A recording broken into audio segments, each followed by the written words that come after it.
Olá pessoal, tudo bem? Meu nome é Jefferson, sou professor de Relações Interpessoais e Ética, e aqui a gente vai passar uma aula sobre o que é um relacionamento interpessoal, como é a ética do trabalho no corretor de imóveis.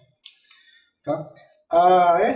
O relacionamento interpessoal, ele é baseado nas relações humanas desde os primórdios do tempo.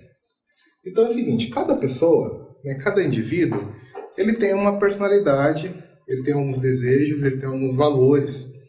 Então, nenhum ser humano é igual ao outro. A partir do momento que eu entendo isso, eu consigo me relacionar com esse ser humano, eu consigo estabelecer ali uma comunicação social, ok? Então, além disso tudo, né, além de saber que o ser humano ele tem individualidade, existem outros fatores que também influenciam um ser humano na hora de adquirir personalidade, né? Então, eu posso falar de laços familiares, posso falar dos ideais, né? As políticas ideológicas desse ser humano, né? Crenças religiosas, posso falar de tradições de comunidade, da cultura que ele está inserida e também das pressões, né, que a sociedade, que o mundo exerce sobre o indivíduo. Então, entendendo isso, eu sei também, né, que o ser humano, além de tudo isso, ele ainda sofre hoje em dia uma pressão do mundo em relação à tecnologia. Ou seja, é muito mais fácil me relacionar com pessoas distantes de mim.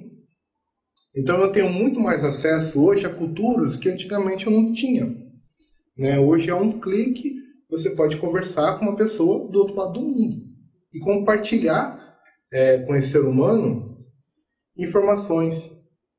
E isso faz a gente, então, quebrar uma barreira, né? Até então, não digo nem cultural, mas uma barreira de espaço e acesso a outra cultura, ok? Sabendo disso, né, que hoje em dia é tudo mais dinâmico, as grandes empresas, né, elas estão antenadas nisso. Então elas procuram hoje em dia para profissionais que sejam capazes de acompanhar toda essa evolução e de interação e relação humana. Tá? Então é muito importante a gente saber disso hoje em dia, que as empresas elas buscam isso numa pessoa para poder contratar e também na pessoa para ela poder entender como é que ela vai poder se relacionar com o outro. Uma vez que quando a gente se relaciona, a gente está subsequente a algumas adversidades que podem ocorrer, como em toda relação humana, ok? Então, já sei que uma verdade do mundo é que nenhum ser humano é igual ao outro, ok? Então é o seguinte, eu tenho um exemplo, até mesmo gêmeos, né, univitelinos, aqueles que foram no mesmo útero, né, na mesma placenta, quando eles nascem, eles, apesar de eles terem características físicas idênticas, você já consegue notar, né, ali comportamentos diferentes. Então, eles vão ter personalidade diferente, o modo de agir vai ser diferente, isso só para comprovar. Tá? Que mesmo tendo a mesma criação, os valores podem ser diferentes, a personalidade pode ser diferente. Tudo bem? E apesar, né, de toda a diferença do ser humano que a gente compartilha uma coisa muito bacana que é incomum em todo ser humano, que é o seguinte, a capacidade de se relacionar. Tá? O ser humano ele consegue se comunicar da forma de que eu emito uma mensagem e essa mensagem ela é entendida. Mesmo assim que haja, né, o não relacionamento entre o ser humano, é necessário que para que eu tenha uma relação com um ser humano, ou seja, para que eu tenha uma relação, na verdade, precisa existir duas pessoas, tá? O eu e o outro. A partir do momento que eu tenho o eu e o outro, eu tenho ali então estabelecido uma relação humana, tá? E elas podem se estruturar de diversas formas, tá? O meu dia a dia, né, o nosso dia a dia, ele é formado por relacionamento. Então, a partir do momento que eu acordo, ao momento que eu vou dormir, naquele dia, eu me relacionei de várias formas e sobre de vários temas com várias pessoas diferentes. No meu trabalho, eu me relacionei, na minha vida pessoal, na minha vida social, no meu ciclo de amizade. Então, eu fiz diversas interações ali. Então, isso que é o bacana do ser humano. Mesmo que a gente, né, tenha esse tipo de relacionamento, né, a gente consiga se relacionar, justamente por ter esse tipo de relacionamento, a gente está suscetível, né, a um grande fatores de risco, que são os fatores de ruído em comunicação, porque se tem uma coisa que a gente sabe, é que não tem uma equação para se estabelecer uma relação, tá? Cada relação, ela se comporta de algum jeito. E isso é um processo de alta complexidade, porque envolve duas pessoas com características diferentes, com características psicológicas diferentes, tá? Com vários estilos, assim, eu diria com histórias de vida se relacionando, certo? Então, assim, tem que existir umas duas pessoas para se relacionar, mas quando eu me relaciono, eu estou ali suscetível a alguns fatores. E isso faz o seguinte, que mesmo que exista ali um relacionamento, muitas vezes vai haver divergências, né? E essas divergências são o que a gente vai gastar muita energia para poder contrapor, tá bom? E é previsível também saber que os conflitos eles ocorrem pelos seguintes motivos também, tá? Conflito de crença, conflito de costumes, valores, pois qualquer tipo de relacionamento certamente está ligado a características diferentes do indivíduo, ou seja, do outro, tá? Aqui eu tenho uma tabelinha para poder te mostrar como é que funciona isso de forma bem clara. Nós temos dois tipos de força hoje que podem impulsionar o relacionamento ou que eles podem restringir o relacionamento. Tá? Então, o que eu chamo de relacionamento que impulsiona? Tá? São relacionamentos onde eu consigo ter empatia, motivação, iniciativa, competência e apoio. Quando eu consigo estabelecer um relacionamento, eu consigo extrair desse relacionamento, ou, por exemplo, a empatia, ela vai fazer o quê? Vai ser uma relação de impulsionar, vai ser uma relação para cima. E isso, ela reflete automaticamente no seu ambiente de trabalho. Se eu estou num relacionamento, se a pessoa do meu trabalho, o meu colega de trabalho, o meu gerente, o meu supervisor, ele é uma pessoa que ele tem forças que impulsionam, ou se eu sou a pessoa que eu priorizo as forças que impulsionam, automaticamente toda a minha relação ela tende a ser harmoniosa, não há conflito. Se eu tenho uma relação de motivação, né, então eu dificilmente vou ter um conflito ali. Mas se eu tenho um relacionamento onde as forças que estão imperando são as forças que restringem, que são as vaidade, apatia, dependência, timidez e manipulação, as chances de eu ter conflito são infinitamente maiores. Porque um relacionamento onde eu tenho, por exemplo, manipulação, eu não vou ter abertura o suficiente para dar apoio. Vocês percebem que eu tenho aqui, por exemplo, se eu tenho a empatia, ao contraponto disso eu tenho a vaidade. O que é você ter empatia? Tá? Empatia é você se colocar no lugar do outro. É você conseguir enxergar a situação no lugar daquela outra pessoa. Se eu tenho um relacionamento de vaidade, eu não consigo me colocar no lugar do outro. Então, a chance de eu ter conflito, se você tem uma pessoa que ela tem muita empatia por outro, se relacionando com uma pessoa que é extremamente vaidosa, você vai criar ali um atrito muito grande. Então a gente precisa entender como funciona, como são essas forças, o que elas fazem com o ser humano, entender esse funcionamento para que você consiga diminuir a chance de conflitos. A gente pode se relacionar com as pessoas por diversos motivos, tá? Todo relacionamento ele tem ali um motivo por trás. Pode ser um motivo profissional, pode ser um motivo social, né? Pode ser só porque eu gosto da pessoa, eu tenho uma empatia por ela, eu sinto uma simpatia, né, na verdade, por aquela pessoa. Então eu quero me relacionar com ela por causa disso, tá?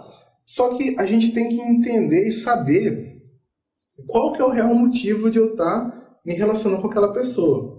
Se eu estou me relacionando com ela pelo profissional, né, e eu sei disso, a chance de eu me perder nesse tipo de relacionamento ele é muito, muito baixa. Por aí pode acontecer. Se eu me relaciono com uma pessoa e eu não sei qual o real motivo daquele meu relacionamento com ela, a chance de eu criar um atrito ou que eu não complete o relacionamento da forma que eu gostaria é muito alto. Isso principalmente no ambiente de trabalho. Se eu estou inserido no ambiente de trabalho, onde eu preciso ser extremamente profissional, e eu começo a me perder, ou eu começo a não enxergar que aquilo ali é realmente um ambiente profissional, que toda relação ali dentro ela é profissional, eu corro o risco de ser uma pessoa que é antiprofissional. Isso depende muito também do ambiente que você está inserido. Tá bom? Então é o seguinte, para o profissional de TTI, isso é mais importante ainda, tá? Porque é o seguinte, você está se relacionando com pessoas o tempo todo. Então você está atendendo um cliente, você tem os corretores que são parceiros. Então, para evitar problemas, né, com colegas de trabalho, com cliente, é importante você saber disso, entender onde é que você está inserido e qual é o tipo de relacionamento que impera naquele ambiente. Tá bom? Ainda mais porque é o seguinte, a base concreta, tá, para um bom relacionamento é ter percepção dos nossos deveres e obrigações perante ao relacionamento que a gente está tendo naquele ambiente que a gente está inserido. Isso sintetiza muito bem o relacionamento que a gente está, aonde a gente quer chegar e por que a gente está ali. Tá? Diante disso, ou seja, eu tenho um relacionamento, mas a base do relacionamento, né, ela é o quê? Ela é comunicação? Né? Sim. Então é o seguinte, o que é comunicação? Tá? É a busca, tá, do entendimento e da compreensão, certo? É uma ligação que ela faz a transmissão de sentimentos e ideias. Só que muito se engana quem acha que a comunicação ela está só na fala. Na verdade, a fala ela não compete a nem 10% do que é a comunicação.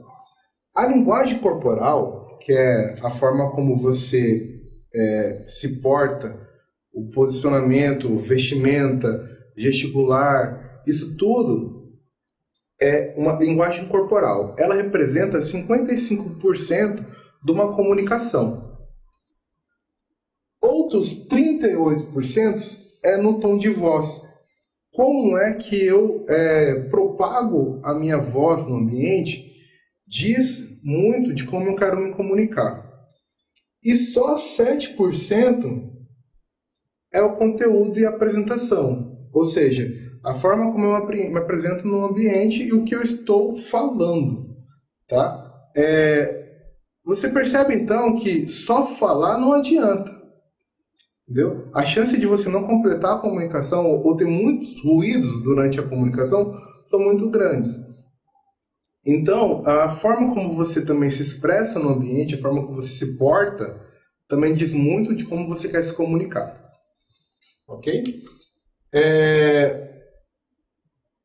E aí a gente chega a um ponto. Beleza. Para mim me comunicar não é só falar. Mas existem dois tipos de comunicação que são muito importantes e precisamos saber disso. Tá? Que é a comunicação intrapessoal e a comunicação interpessoal. O que é isso?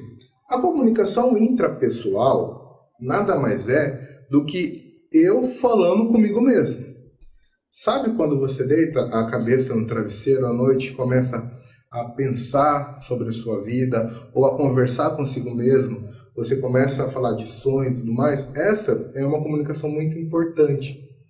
Porque eu digo que é a comunicação mais sincera que a gente pode ter na vida.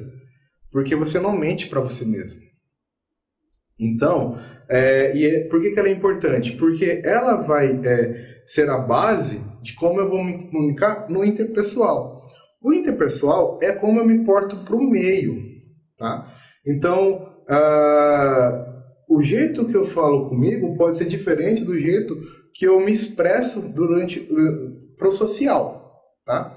Então, comunicação interpessoal é quando eu converso comigo mesmo, com o eu falando comigo mesmo. E o interpessoal é quando eu comunico com os outros, no ambiente que eu estou inserido. Definido isso, o que eu posso dizer é o seguinte, então, que a comunicação externa, que é o interpessoal, ela é composta de expressões verbais, que são as falas e a linguagem, tá? Os não verbais, que é o gesto e a postura do indivíduo, e eu tenho as outras pessoas. Isso tudo estabelece ali a comunicação. Bom? Então, tudo bem, temos que falar, temos que comunicar. Mas, para o profissional de TTI, será que é importante só falar? Então é o seguinte, isso é um erro. Cometemos um grande engano quando associamos a comunicação apenas com a ação de falar, tá? O que acontece? O saber ouvir, ele é mais importante. Por quê? E não é apenas o ouvir, tá? É o ouvir para compreender. Um profissional de TTI, isso é muito mais importante. Por quê? Quando o cliente está conversando com você e ele está falando do que ele precisa, ele está te dando informações extremamente ricas. Ou seja, saber ouvir aquele cliente naquele momento é de extrema importância. E isso é uma característica de um bom vendedor. Todo vendedor que consegue ouvir mais do que falar, e falar apenas o que é necessário, ele tem de ser o seu melhor profissional.